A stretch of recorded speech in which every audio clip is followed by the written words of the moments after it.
David est le premier à avoir demandé à construire le Beth Amikdash. Imaginez, nous, ça fait 73 ans. Eux, ils sont restés 4 siècles sans Beth Amikdash, sur leur terre. Alors, le Ramban, il dit Yosef, Af Hashem lacharot be'Israël. Dieu s'est mis en colère contre Israël. Ve Rashi, Kotev lo yadati alma. Et Rashi, il dit là-bas sur ce pasouk je ne sais pas pourquoi Dieu se met en colère. Rashi dit je ne sais pas pourquoi. Ça arrive que Rashi, il ne sache pas. Ve Ani Omer bederer zvara. Et moi, le Ramban, je vais te dire pourquoi Dieu s'est mis en colère. Écoutez bien les mots du Ramban. Sheaya onesh al Israël beitacher binyan bet abechira.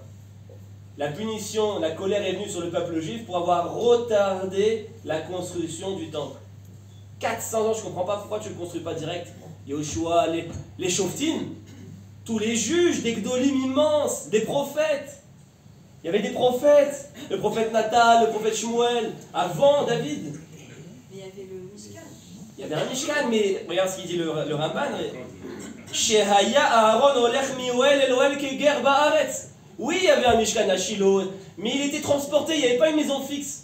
Comme de temps en temps, comme un guerre ba'aretz, comme s'il était étranger sur sa propre terre. Comme s'il était nomade, donc c'est un manque de kavod pour le Aaron à Kodesh, où il y a l'état de la loi. Pendant 400 ans, ils l'ont transporté de temps en temps sans maison fixe. C'est un manque de kavod. Ve'en ashvatim mitorerim. Et les tribus d'Israël ne se réveillaient pas. Les morts pour dire Nidrosh et Tachev et Nivna Bait Lishmov. On va exiger Dieu et on va lui construire une maison. 400 ans, des Gdolim, des Rav Kanevski puissance 1000, des prophètes. Eux-mêmes ne se réveillaient pas sur le sujet. Je passe pour faire plus rapide, parce que d'habitude je développe, mais je vais faire plus rapide, Bezrat Hashem. Il dit là-bas, regardez les mots du Ramban.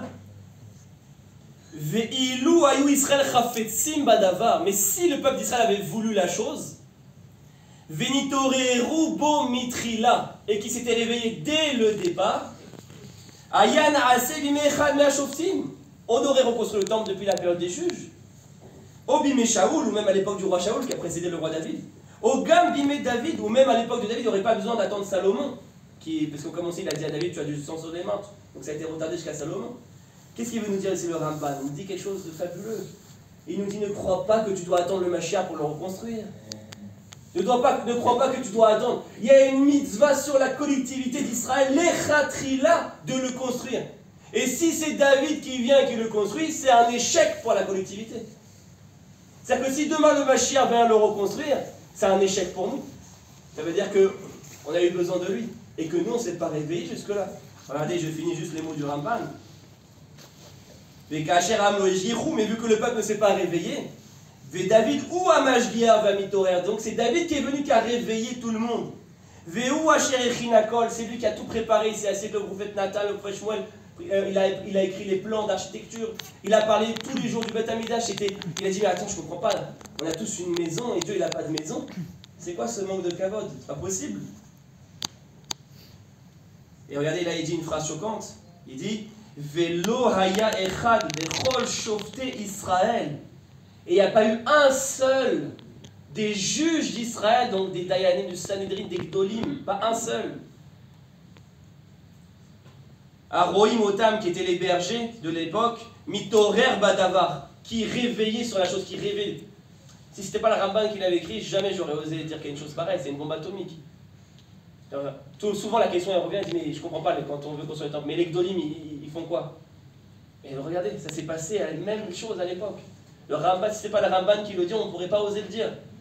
Et qu'est-ce qu'il finit? Il finit en disant Valken aya ketsef alehem, et donc la colère est venue sur eux pour avoir manqué de conscience, de réveil sur ce sujet, qui est le sujet central finalement. Quelle a été la punition? Magefa, l'épidémie. Il y a eu 70 000 morts. Baruch Hashem, on n'a pas eu autant aujourd'hui. 70 000 morts à l'époque du roi David. Le Ramban il dit la punition spécifique liée à ce problème-là, c'est la pandémie, c'est l'épidémie, c'est la Magefa. C'est la Magefa, elle vient réveiller sur ce dont on apprend aussi. David, dès qu'il voit une Magefa, il construisait un misbéach. Il faisait des corbanotes. C'était le tikkun pour enlever la Magefa. C'est-à-dire que la Magefa, elle vient réveiller spécifiquement sur ce sujet. Donc vraiment, ça nous parle. Alors la question évidemment c'est, mais tout le monde dit que ça doit descendre du ciel. En tout cas dans les Hachita orthodoxes. Alors je continue. Tu veux dire quelque chose?